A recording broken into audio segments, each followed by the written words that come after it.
Welcome to Mental Millennials with your host, Shelby Friesen.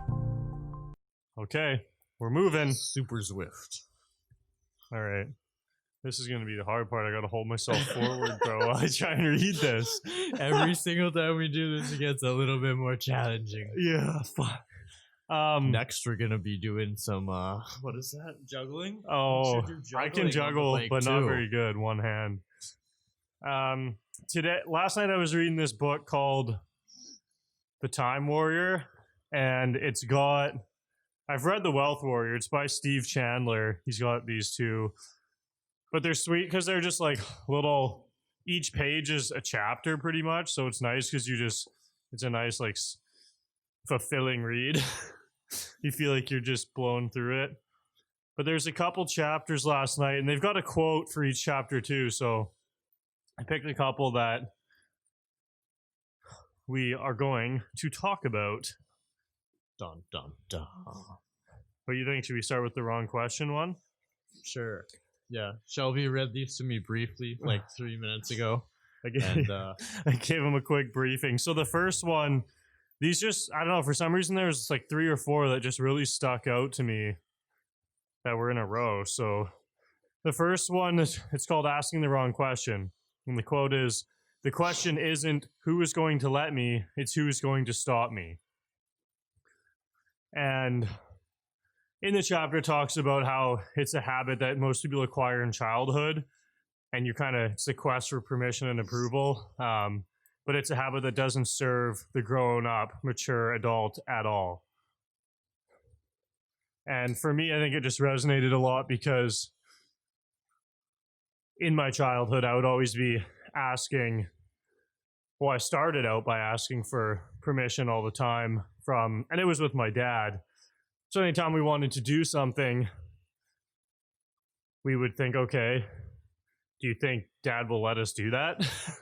And then as our ideas got crazier and weirder and we knew he wouldn't let us, it just automatically shifted to, okay, well, do you think he'll, essentially shifted to, do you think he'll stop us?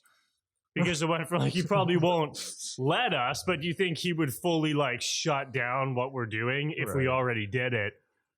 And that was a shift that we made pretty early on, and I don't know how or why. I think about it sometimes, but it's definitely made a big difference in my life now. And even Jamie and I were talking about it last night, how we're always kind of riding the boundaries with things. Right. Not like anything we're doing, we don't really think, okay, are all the things gonna let us do this? Or do you think if we just do it that there would really force us to shut down what we're doing? Right. Yeah. Yeah, no, that one's one of the major stoppers to, I'd say, it stops a lot of entrepreneurs from moving forward, I would say. And I don't know, my mind goes to entrepreneurs because a lot of people don't just take the steps or the actions because they ask for approval from people around them. Yeah. But it's not really just entrepreneurs, it's everything. A lot of people won't buy something, or the classic thing that comes to my mind is someone will be at a store and they'll snap a picture of it to 10 different people, and they'll be like, hey, what do you think about this? What do you think about that? Before they buy it. Instead of just buying the thing because they like it. And it's but for me, I think it's important, especially if you're trying to actually do something in the world or change your life, you really, really shouldn't be asking anybody for approval at all. So yeah, I never thought about it in the sense of buying stuff too, which is funny because I had the same thing too. I always have to ask my dad or someone or friends or whatever, like what you said, the snapping thing. Yeah. Man, it's crazy how many people do that. It's you got to ask 40 people if they like this fucking photo or whatever it is you want to buy. And then you might get it. And that was, my dad just used to hate the shit I would want to buy though, because I want to buy Xboxes and shit. And he's like, man, those are fucking stupid. You're going to waste your whole life. So, at first I would try and ask, and then I would just give up. I was like, fuck it, I'm just going to buy this thing. And if it's like that big of a deal and he hucks it out the window, well, Yeah, I exactly. guess that doesn't work. Yeah, no, like my dad used to hate me buying Nerf guns because he's like super anti-gun. So he'd just be like, oh, like Nerf guns, like you're gonna become a terrible person. You're first it's Nerf guns, then it's airsoft guns, then it's real guns. And I'm like, oh my god, that's not really doesn't make any sense, Dad. You know, it's just foam. But yeah, and like I think also it seems like that is the problem with social media in a way. Because that's really what all the likes are, is validation from other people. Right. And you're kind of like posting it out.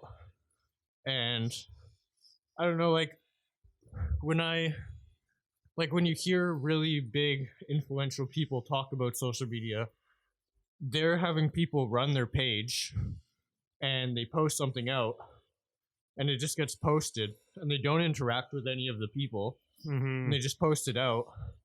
And they're kind of just sharing with the world, where I think most normal people post something out and then they're sitting there looking at who liked it, who commented, who shared it, all that shit, because they actually care about that little approval network that's actually liking and approving it.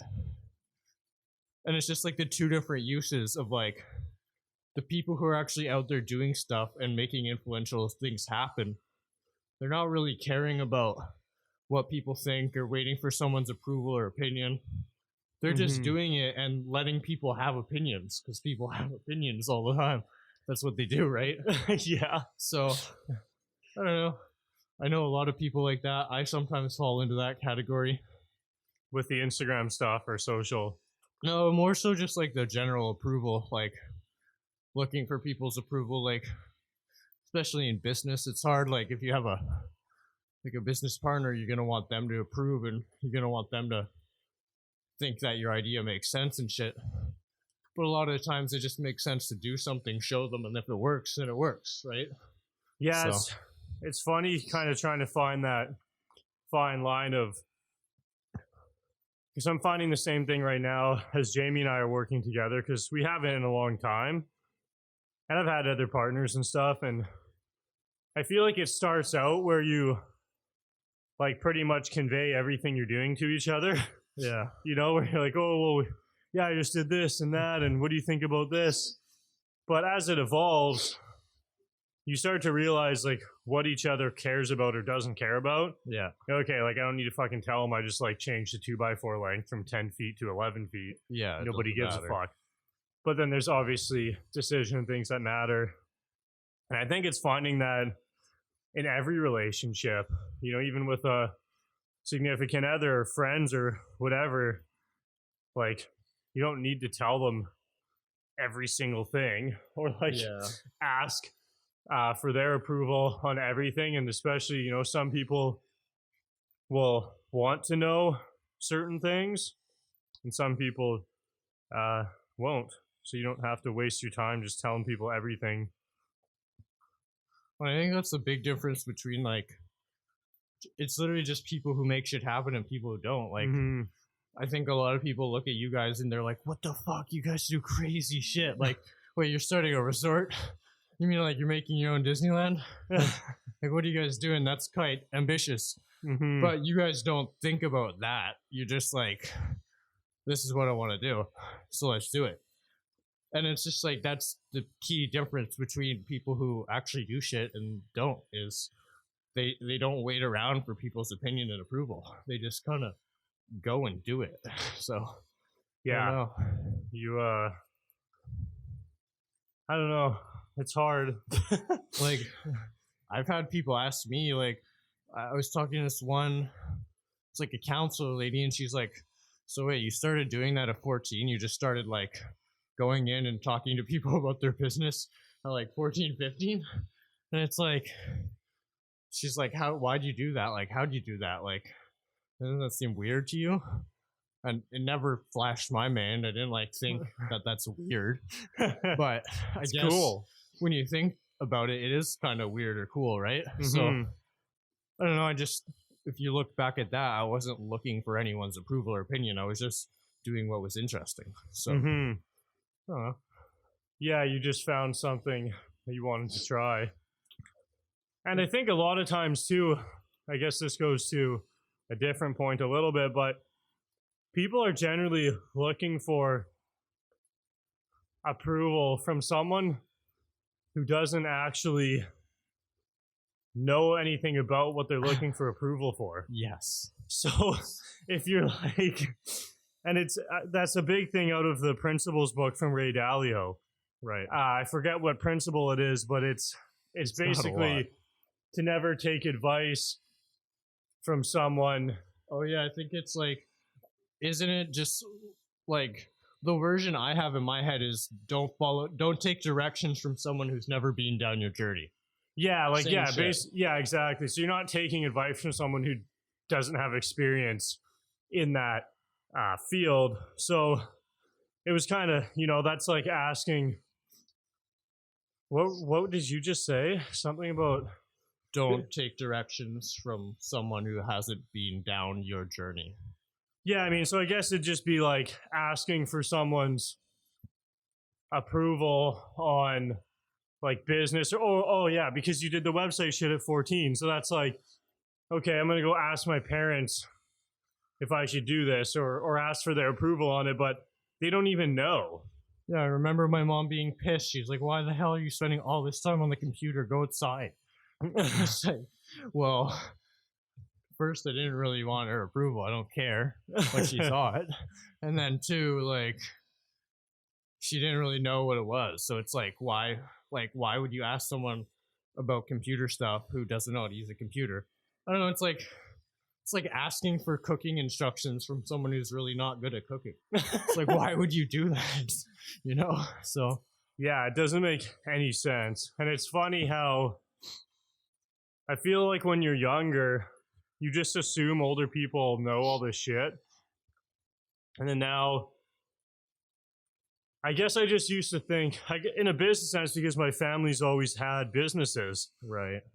I'm like, man, okay, like they can answer all my business questions. Yeah. I'm like, I mean, it's not that they don't have businesses. It's just like old school business now. Like people don't really, people operate a lot more online, and my family just can't help me with the online business based things. So it's obviously now doing the resort and stuff, they have a lot of skills based around building. So I can ask a lot of questions there. And that's where I do ask. It's like, I'm not going to go to my family and say, hey, what do you think I should do for a social strategy or setting up a website or, marketing this thing and for ad creative or copy or whatever it is, but they have zero experience. But when we go to building a building, it's like, okay, we want to put up a community building on the property. What do you think we should do? Well, they have 40 years experience doing that, so that just makes sense. Yeah, exactly. Yeah, it's just a kind of, and that's something I just started doing probably the past few years, is really only, and learning not only from people who have experience, but trying to find the best people you can learn from. Like, I don't just like learning from, if I'm going to go like learn cooking, I don't just want to fucking Craigslist some random person. Yeah. I like to learn from the best people I can find, which isn't always cheap, but I feel like it's just worth it. Yeah, I feel like you did that with the your health based stuff you've been doing. Like, there's a ton of books about health and food. Yeah. Like you can go down any rabbit hole with health and food. Like you can find books about people being like, you only need to eat meat. You could find books about people, you only need to eat vegetables. Then there's people who are just like, carbs are the shit. And there's other people that are like, don't eat no carbs, do keto only. So it's like you can go to any rabbit hole with that, but you got to like really source out who to take advice from on that. You got to like actually, I don't know, find kind of who you're going to respect in that field and follow their knowledge instead of just, there's so much knowledge out there. Like realistically, you can Google anything and get an answer. It might not be correct though. So yeah, I think when you say that stuff, I think what matters first is you got to find your own truth about it, because there's definitely so-called experts in every one of those Yeah. types of nutrition. Like there'll be a really good guy for keto or paleo, whatever this shit is you want to learn, but it doesn't mean it's right. And it doesn't even mean that what I believe about food is right. It's just what makes the most sense to me. So I think what I generally do is like a lot of research on my own, enough to go, okay, you know, I believe that like a whole food, plant-based diet makes the most sense in today's society with the way meat's raised, and, you know, even veggies, everything's fucking shit, honestly. But like, Don't eat. you know, like I'm not fully against meat. It's just the way that it's raised. It's just fucking gross. Absolutely. And even veggies though too, like they're grown like shit too, with shit sprayed all over them. So like, okay, sweet. But either way, you just got to do enough research to build your own truth around the avenue you want to take, and then find the expert or the best person that follows your same truth and learn from them. Kind of like you want to learn from the person who's living the way you think you want to live. Right. Because that's the fastest way to know, you know, if that's what you want, or if that's working, or if it's still going to be your truth. Huh. So what was the original thing that we just started talking about? Like, let's read it again and see if we just got on a random tangent or if we stuck true to it. The question is, who's going to let me? Oh, the question isn't who's going to let me, it's who is going to stop me. Okay. So, We're pretty good. Tangent, but that's okay. Yeah. I like that. The only person who's going to stop you is you. So, Yeah, don't that let anybody should be do how it. it is. yeah. So don't just go do it. What do you think we do next? The other one at the end was really spicy. The hope one? There's a couple you read and they were just like, whoa, that's heavy for 7 a.m. I'll do this one because, I mean, I don't care if we run a bit late today. Okay. Try risking your identity. So the first quote is, you have to be able to risk your identity for a bigger future than the present you are living. I struggle with that one. Yeah, so it's actually the lower quote in this chapter that I like. So I'm just trying to figure out what do I want to share here. So it says, yeah, I like this line too. So be who you need to be in the moment, and then be willing to change that in a heartbeat. Damn. So it says, so right in the quote by Fernando Flores, that's what has to happen for an individual to go from pretty okay to absolutely great at whatever endeavor. A person must lose that freaking identity because it's his worst enemy. So it says, just as a samurai would die before going into battle, you will want to do the same. Die to who you are. Let your cherished, built-up personality pass away. This ego, this personality, this identity was finished being made up for most people in junior high school. Therefore, it's just full of adolescent fear, worry, and anxious hope. Let's start with hope. Here's the problem with hope. Hope is always producing a longing for external circumstances to change while ignoring the beautiful internal resources already there. Another quote from Flores that might apply now is, hope is the raw material of losers. I like that last line. Damn. And the thing that comes to my mind right away, just from recent things in my life with other people that I've been chatting with and stuff, is it always comes back to jobs. Right. And the hope thing where, you know, people will sit around at a job for 20 years hoping something better will happen, right? Like, oh, well, I hope one day I get a better job, or hope one day, you know, this crazy new job just slaps me in the face and I can leave the one I'm at. Yeah. But you're always just hoping for something in the future instead of just taking action right now to create whatever that is. So I don't know what if that sparked anything for you. Well, it sparked the conversation we're having the other day about what if the question I asked our business coach, Ed. Right. We have the same coach. Mhm. Shelby hooked me up on that one. the question I asked with Ed was, what am I if I am not chasing the ideal version of myself? And that's like, it's really like what the quote is getting at as well, is like, really, you have to be chasing the ideal version of yourself, but you also have to just be okay to change whatever that is at any moment. Like, yeah, that part was really good. I like that. In here where it's saying you have to be able to change whatever that is in a heartbeat. Yeah, like it's because there's one thing of being stuck in the past, just totally like in your own ego of what once was. Yeah, and that's it's kind of fear-based because you don't want to move forward and you're just stuck in the past, and you're just reminiscing, and that's really not going to get you anywhere. You're just going to plateau. So you don't want to stay too stuck in the past, and you don't want to be like super monk like I don't want anything in my life, I'm okay with everything. It's not very, that in itself is an ideal version. You're trying to stay the same, which isn't the greatest thing ever. But then also, you don't want to be super fixated on what you're trying to be exactly. Like, you don't want to have to fix on like one specific version of yourself, because that might change on a day-to-day basis, right? It's just gonna hold you, just kind of like holding yourself back to something. Yeah, exactly. Like, what came up for me again was the resort thing with you guys. Like things change a little bit. There's some heat that's applied to you guys via CTV. Yeah.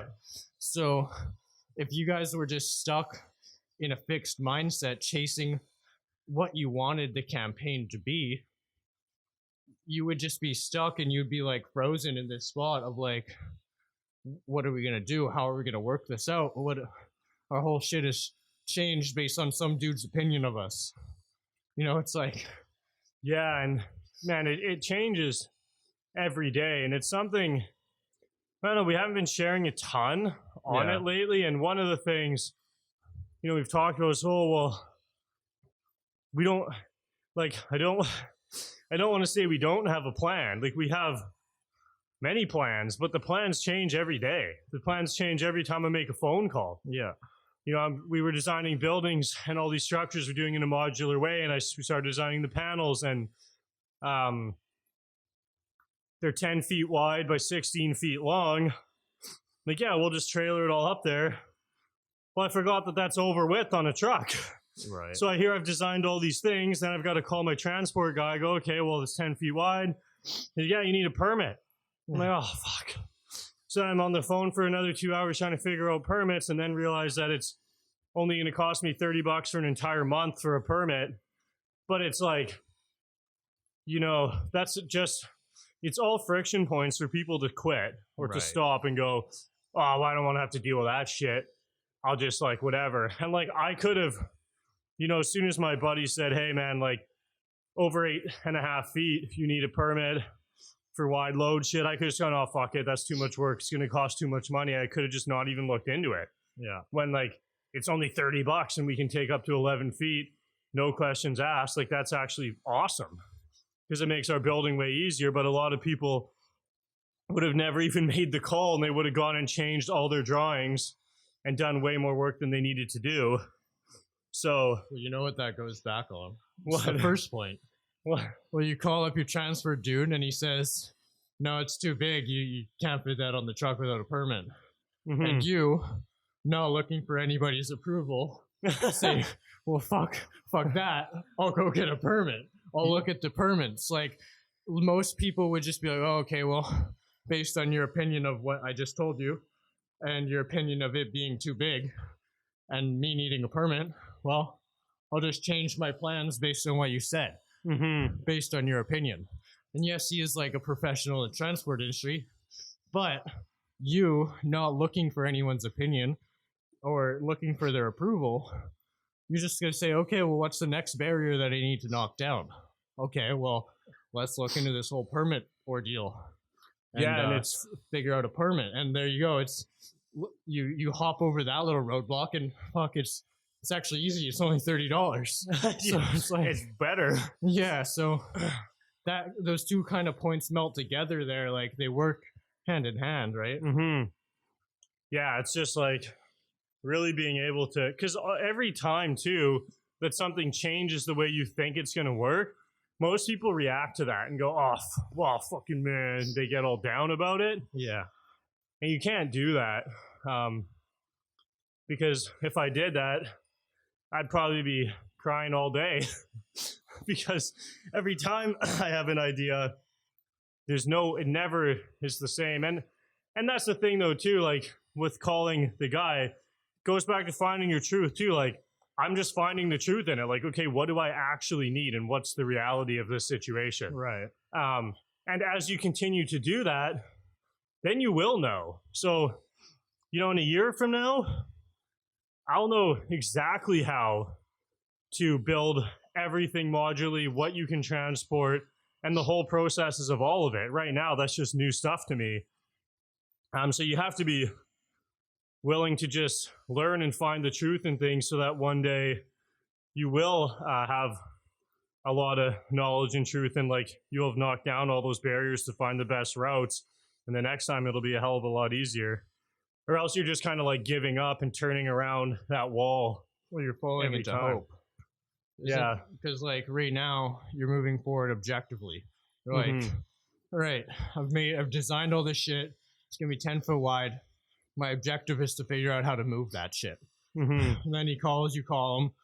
He's like, well, yeah, you're gonna need a permit. And then you're like, okay, new objective, acquire a permit. Yeah. Instead of the other way you could do it, which the way I guess we're talking against is, all right, I've designed this thing. I hope it's going to work. Call up the dude. Yeah, no, it's not going to work. It's too big. And then you're like, okay, well, I'll go back. I'll edit my designs and I'll hope that will work. And it's just like, you're just stuck in this hope-based thing of like waiting on someone's approval of like, just changing your whole shit based on their plans. When if you just follow it objectively, there you go, get a permit. Now you can move the thing. Now your build is easier. You get what you want. You're just actually getting it done. Yeah. So No, 100%. And I wonder with your business being more, it doesn't even have to be business, but any sort of, I'm thinking about meetings because you likely have more of those than I do with not random, but with like clients. right. I think I wonder, do you go, like you must see it all the time where you're hoping, or not even hoping, but you're just, when you're going into a meeting or whatever it is, you have a way in your head that you think it might go. Right. And often it likely never goes that way. No. And how, because yeah, I'm just thinking about myself. I've gone into meetings where like, man, this is gonna be so awesome. I can't wait to like see how sick this is gonna be. And then you leave and you're like, wow, Totally that different. fucking sucked. Yeah. Like that was not what I thought they wanted. Blah, blah, blah. And then it's just an easy way to get down instead of going, okay, like maybe how can I take what they want, but morph kind of what we think is best into that and like build something cool out instead of going, oh, fuck it, that's going to be super shitty. Or I don't know how you really approach those situations or if that even happens. Well, it's always a really fine balance, right? Because when you go to a meeting, the one thing that helps a lot is you've got to consider yourself the professional in the situation, right? So you're walking in there and you do have some rough plan of, this is what they need or what they're looking for. This is what I heard about them. I think I have some solutions in our business that might help them. But if you get fixated on that, it's going to be a really friction-based conversation, right?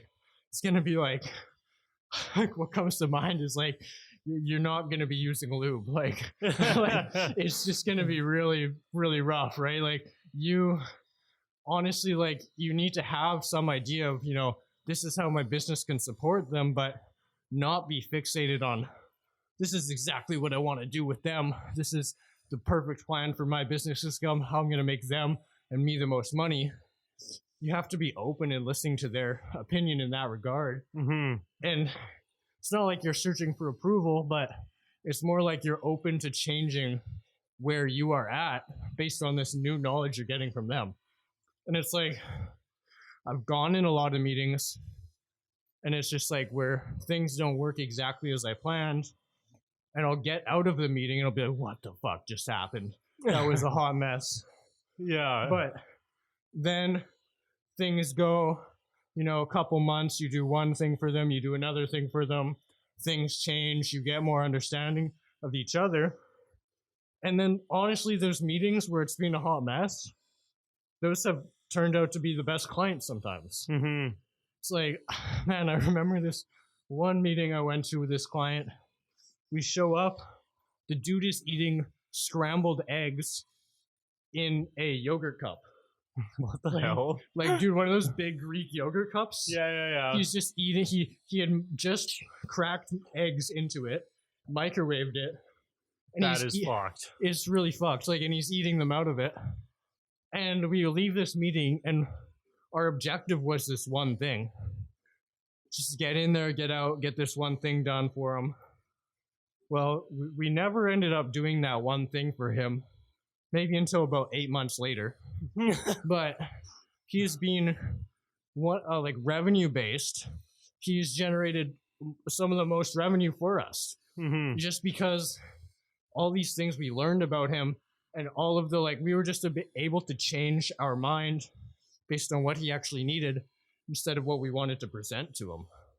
So yeah, so that thing you wanted to present didn't happen for 8 months, but you let go of that and just you did other shit right away. Yeah, exactly, and listen to exactly what he needed, and just being objective instead of being like, oh, I hope we can just get this done. That was actually how we entered the meeting. But once we're in there and be able to just flip it objectively and be like, oh, okay, well, this one thing we wanted to do for him, he actually doesn't see it as a big priority.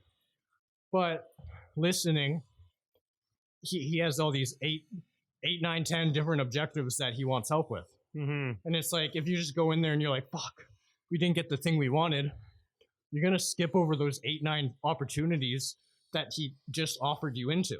Yeah. And then, that one thing you wanted to get done with him, boom, that comes later. But yeah, just like being objective, really. And not what was the last line? It was just like about hope. Like, hope is. I think I'm gonna put this in my Instagram bio. Not that anybody really looks at it. Where the fuck is it? The last line is, hope is the raw material of losers. There you go. Fuck the hope. Oh, man. Fuck the news. Fuck a job. Fuck hope. That's your new bio. That used to be it. I used to put fuck a job on everything. People used to get mad about it. Well, that's really the most common thing, like you said, is people just fixated on a job. Like, hey, I'm going to get a bonus in 8 months. And they just kind of put the carrot in front of you. Like, you're just running towards this carrot that's affixed to your head in reality on a stick. And it's like, you're just kind of running towards like, oh, I'm going to get a better position or better pay, or I'm going to use this job to rank up to another job. And yeah, a lot of it seems about pay. Yeah, and but it's very hope-based. You're just like, some dude told me, in his opinion, that he thinks I could get a bonus if I work harder. And yeah, that dude's your boss, but I don't know. It's or they hope. Like, I hope I can make more money one day. I hope I can find a job that makes more money. But the reality is, you have to put that time in, and like you're saying, just be objective and take action right away. People are just hoping they'll make more money or whatever, but they're not spending any time towards that. If you want to do that, you need to spend your hours outside of your already shitty job or whatever it is that you don't like, and do things that can teach you so that you can learn how to do something else. Like, it seems like money's the initial driver for a lot of people. It was for me too. Yeah. I just wanted more money. You wanted that freedom. So do whatever you can to learn that. I would just search up random shit. I would just look at jobs on Craigslist and go like, okay, if I learned how to use design software, I could probably make $30 an hour, Right. and sit in a desk instead of making 25 in a cold shop. That might be nice. Yeah. Then I taught myself how to use it and went, I don't think I'm going to try and get a job for that.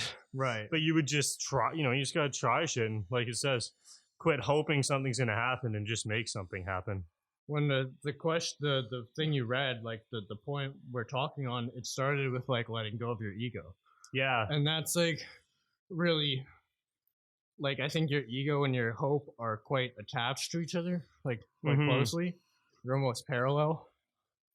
But like you even said when you said this thing, like this is this thing I struggle with all the time, like literally all the time. Like, I don't know, like for me, there's things I know I can do in my business, and sometimes I just don't take action on them because of like the ego of where I'm at, or like the ego of literally like not the ego of like this is so great, but like just the ego of like where I'm at.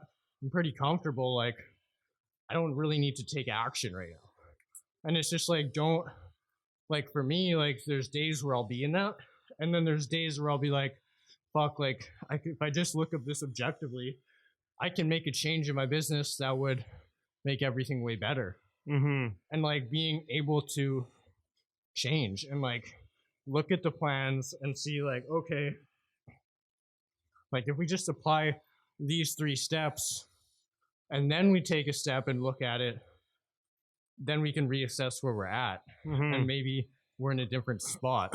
But if your ego is just based on, well, I want to do this and make more money, or why can't we do this? Like, it's fuck, like, I just want these 3 things to fall in place. That's like super hope and ego based. Where it's like, take a step back, forget about the hope, look at the actions you need to take, and then take them, and then start looking back on them and see what changed. Yeah.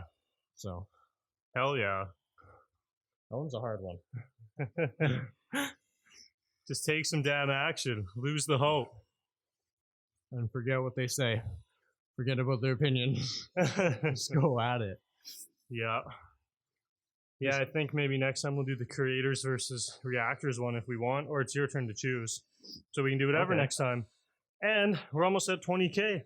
Cool. 19.6. Did we just do a bikes and bullshit? It's complete? I think it is. What do you think? Hell yeah. Sweet. Well, yeah. Means we'll do another one next week.